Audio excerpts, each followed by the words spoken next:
Hello YouTube. It looks like we'll be doing Lime Creek Road today. This is pretty famous around Austin and Cedar Park and Leander. And a great bike road. As you can see, it's a 2-laner. The tricky part is there's a lot of decreasing radius turns, so things are going to get a little hairy, I think. But we're not going to get too crazy. We're still in the break-in mode on the bike. Officially, I'm not supposed to go over 4,000 RPMs, all the way up to about, I think they said 1,000 miles, but that's ridiculous. So, looking online, I see a lot of other people where they have this bike, and they're breaking them in by going 4,000 RPMs for the first 100 miles, and 5,000 RPMs for all the way up to 200 miles, and so on and so forth. Just 1,000 miles every 100 miles they go. I mean, 1,000 RPMs for every 100 miles they go. And yeah, so that should help at least keep me up about the speed limit.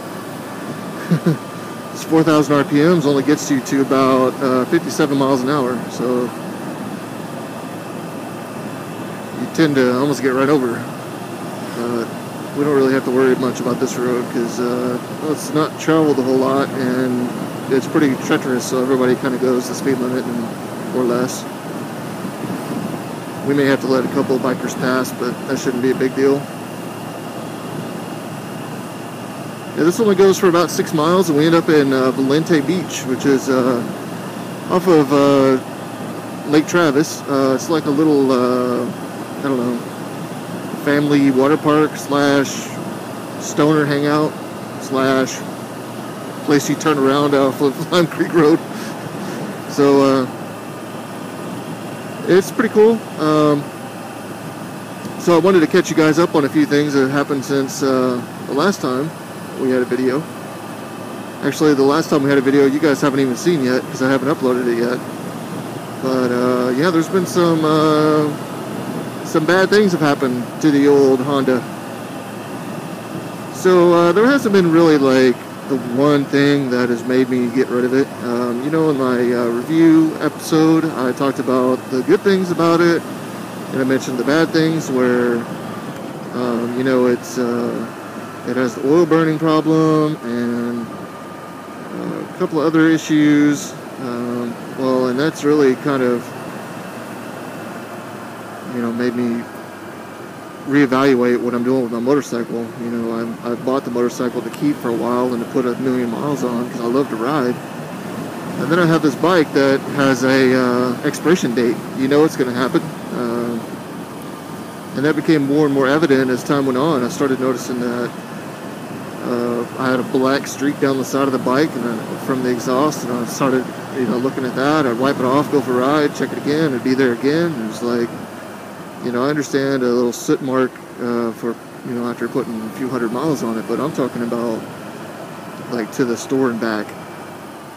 And that's just ridiculous. You know, that's telling me right there that I'm burning way more than what's acceptable. And by that it means the acceptable mark is a quart for every 1,000 miles, I think it says in the manual. And that's, even being normal is ridiculous. If I was burning a quart every 1,000 miles, you know, that's telling you something is seriously wrong. So I was actually way beyond that. I was burning a quart about every 200 miles. And, you know, not that I care about the money. Who cares about the money? You know, it's not that much money in the first place. If you consider that the bike is just all luxury anyway, you know, the bike payment plus the insurance, you know, the oil really just doesn't matter. So, you know, I really started to think about the bike is showing signs of dying, like, and it's not that it just keeps using more oil and using more oil. At some point, it's just going to lock up and die and be dead. And I didn't want that to happen while I'm riding it. Obviously, you don't want it to just lock up on you. You know, it really was taking a lot of the fun of riding the bike away because I was constantly worried about it and, you know, thinking about it the whole time I'm riding. So, you know, I started started in on the wife, you know, started talking about it, you know, and then she knew about it from the beginning. And, you know, I started telling her about the dates getting closer, and she started noticing that I was buying more oil, and she said something about it. And, you know, she was like, you know, why don't you go look at another bike? Because if we can trade it in now and get a decent trade-in value for it now while it's still running, it might be a better deal than to wait till it's dead. So I was like, fuck it, let's do it. So we jumped in the car, and we went over to Central Texas Power Sports over here in Georgetown and started looking at some bikes. And, you know, I sat on the 300 Ninja because I'm just, you know, I love that little thing. I think it's awesome. And I was like, you know, this would be great to commute on, get 1,000,000 miles to the gallon. It's a little spunky thing. I like revving high and shifting a lot, and I think it would have been a lot of fun, but she said I looked a little funny on it, being a bigger guy and the bike being a little bit smaller, so I was like, okay, well, let's look at some other ones. So I sat on the new 1000, and I was like, you know what, fool me once. So I was like, fuck that. Y'all see I almost went over the yellow there. That was a bad mistake, but anyway, yeah, so Central Texas Power Sports had a pretty limited selection, so I left there feeling kind of bad, and a couple of days later I was like, fuck it, I'm gonna go over here to Woods where I originally bought the CBR, even though they sold me a lemon.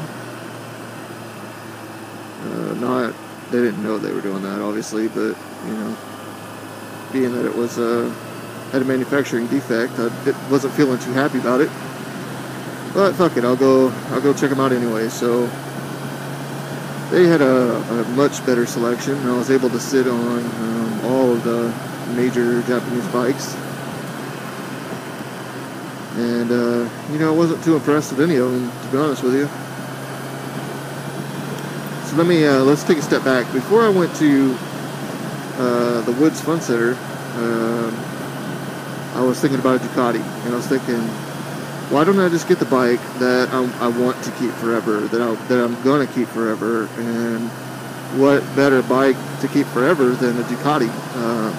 And you know, there's a lot of haters out there, whatever, but Ducatis, the old Ducatis, they appreciate it. They are selling more now than what they were purchased for back in the day, and they hold their value better and all that good stuff. So I was like, you know, what the hell? So I started looking around, and you know, the Panigale is, you know, a $25,000 bike, which is possible. You know, I could possibly swing that, but why? I mean, this isn't supposed to be the price of a car, right? It's supposed to just be something that you have fun with. And you can't have fun with something that costs as much as a car. At least I can't. So, you know, I was like, what the fuck? Let's look at a different one. Maybe Ducati has a different offering that I could still do. And so I saw the 848, and I've been watching some videos about the 848, and then I saw the 848 Evo, and then I saw the 848 Evo Horse Special Edition. I was like, fuck, that's a long name. So that's the one I went after, and you know, 16 grand. That's a little bit more doable, and you know, it just didn't work out. I went to the dealership, and they were just, you know, bad. I mean, I stood there for half an hour without anybody even noticing that I was there, and you know, the lady at the counter, just, I mean, it was ridiculous. She was sitting there flirting with these two guys for more than a half an hour before she even realized I was there. And then she came over and was like, oh, I'm sorry, you know, you should have made an appointment, so I knew that you were coming, and all this other. I was like, come on now. We go back to Woods. Let's get back to that part. So yeah, right at the front door, there's a line of like last year's models, the ones that cleared out. And there was a red ZX10 there, and I was like, well, I might give it a try. And I was already looking for a smaller CC engine, so I wasn't really seriously looking at the 1000.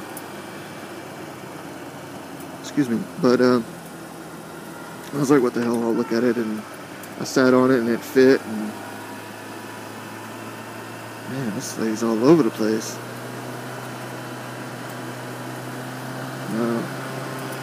Just like I said, I sat on it, and you know, I kind of felt right. Then I went and sat on the Gixxer 1000, and oh god, it felt horrible. I was like, this does not fit me. I don't know what the hell, but it's not even close. Then, you know, I sat on the R1, and R1 was low and fat, and I was like, fuck that too, you know. Go back to the ZX10. It's like, man, this just fits. I didn't even sit on the 1000, by the way. I had already decided that I'm anti-Honda at this point. So, goddamn. So anyway, there was a tag hanging on the windshield that said, you know, special blowout, blah, blah, blah, you know, making room for the 2013s. And it was about $1,000 off MSRP. I was like, what the fuck, I'll talk to him about it. And that was it. Goodbye, CBR. I kind of had a little tear rolling down my cheek when I was driving away on my new bike. And well, they forgot to give me, oh yeah, a couple, you guys know about my bike already, with it being, has the new pipe on it and a couple other odds and ends. So it'd been out on the floor to showcase their shop and whatever. And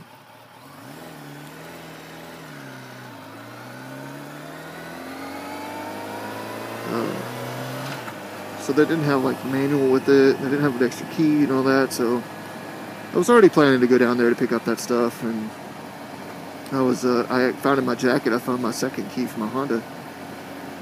So I was going to take that down there, and when I got down there, lo and behold, the bike already had a temporary plate, and it was sitting up front. Somebody was buying it that day.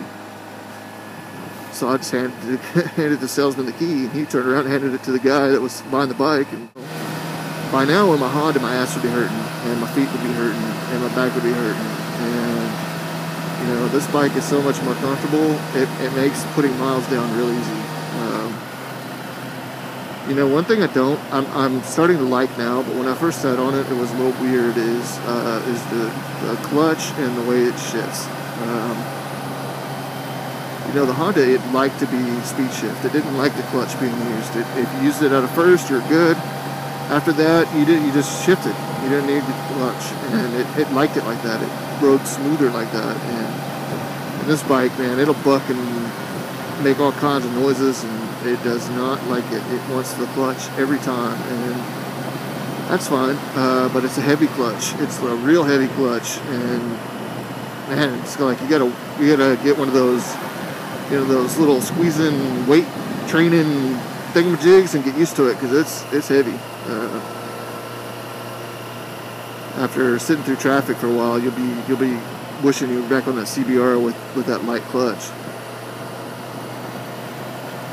But the mileage already, even just breaking it in, is almost double what the CBR was. And I can tell you, the power of this thing is ridiculous. Obviously, on paper, it has more horsepower than the 2008 engine.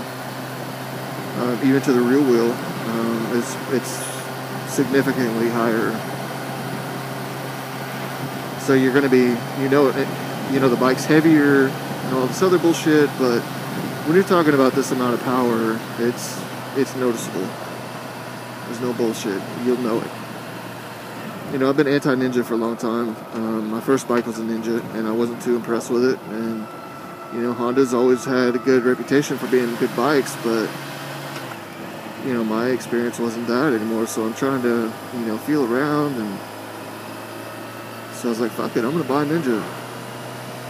And it's just like coming home. It's like, I remember why I liked my first bike, and, you know, back then I didn't have anything to compare it to, so I didn't know it was a good bike. But the way you sit on it, the way it feels underneath you, it's like it was meant to be ridden. A Honda, okay, it was meant to be tracked. This Ninja is a street bike, man. It's, you know, everybody says the Honda's a street bike. It's got more mid-range power and all this other crap. This bike feels like it's supposed to be on the street. I haven't tracked it yet, and I'm sure I will, but, you know, I'll give you those results later. But this feels so much better on the street, and I haven't had to do much tuning to the suspension. It's meant for an American to sit on. You know, we're bigger than the Japanese folks and all their other markets. We're heavier, and you know, I think they took that into consideration with this bike, and it's a lot better on the street. Like, I don't have to tell it to turn like I did that Honda. Like, I would have to throw my shoulder into the Honda to get it to turn. And this thing is like, you just think about it. You just think about turning and just shift your weight just a little bit, and it's turning. You don't have to push on the handlebars like you do on the Honda to get it to turn. It just turns. It's like, and it comes back up all by itself. You're not tired when you get done. Like on that Honda, if I go down this road, at the end, I'm breathing heavy. I'm like, yeah, it feels like I've been dirt biking all day. This bike is a lot smoother. It tracks a lot better. It's just all around better. And maybe you could attribute that to, you know, being 5 years newer than my last bike. But, you know, it's more than that, I think. Its design is better. I think this guy's drunk. It's like, this is the same dude or chick or whoever that we're following a minute ago. It's just all over the place.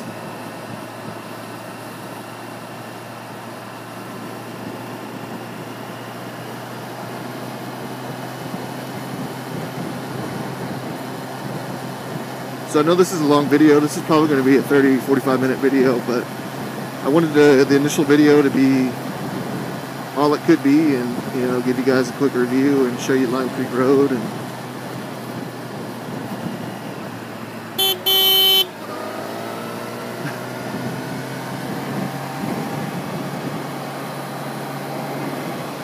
I'm just going to make up the rules as I go. Just wanted to talk about, you know, the adoption thing that we've been going through real quick, and, you know, I could say a couple of bad things about the agency that we're working with, and I could cuss and rant and rave about the state system and how things work here, and, you know, I could get pissed off and, you know, lose focus as to what exactly we're trying to do here. But, you know, it's not going so great. You know, we're interested in adoption here. We're not interested in being babysitters. We're not interested in being some kind of political leverage or whatever. But, you know, it's not going good. We were interested in a couple of girls. You know, we originally thought about just getting one girl, but we'll take what we can get, essentially. And it turned out that there was a sibling group. A girl was 16, which is kind of a little old for us, but the other girl was 9. They're like, what the hell, let's give them a try. And yeah, it was hard, real hard. The little girl has ADHD and a few other issues, and, you know, they both still had contact with their biological families, and it was a tough week. We had them from Friday night to Wednesday afternoon, you know, taking them to school and all that stuff, and it was tough, and we decided that it was probably not a good idea if we had them. I know that's sad, and it's tough for me to talk about, but, you know, we decided that it probably wasn't a good idea. So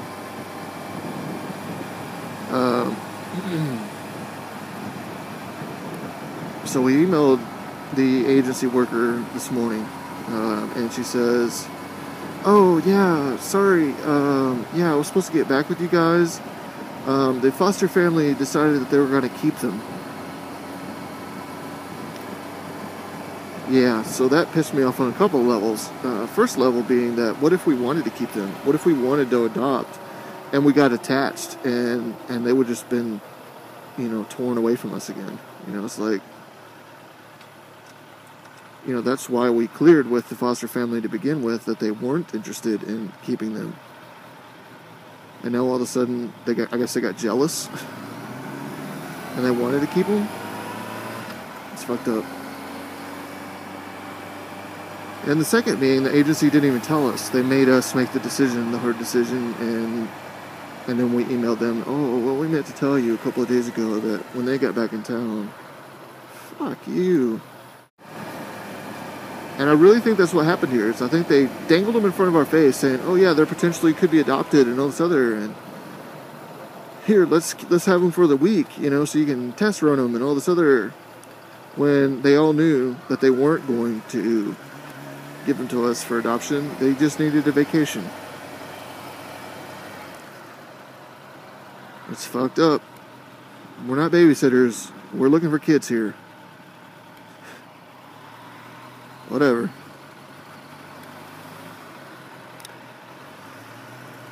So we're getting into traffic now, and these people are retarded, so I'm going to pull over right here, and we're going to call it a...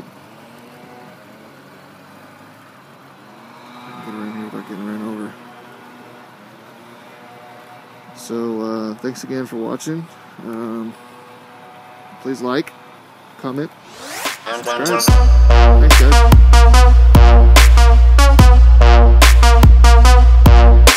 guys.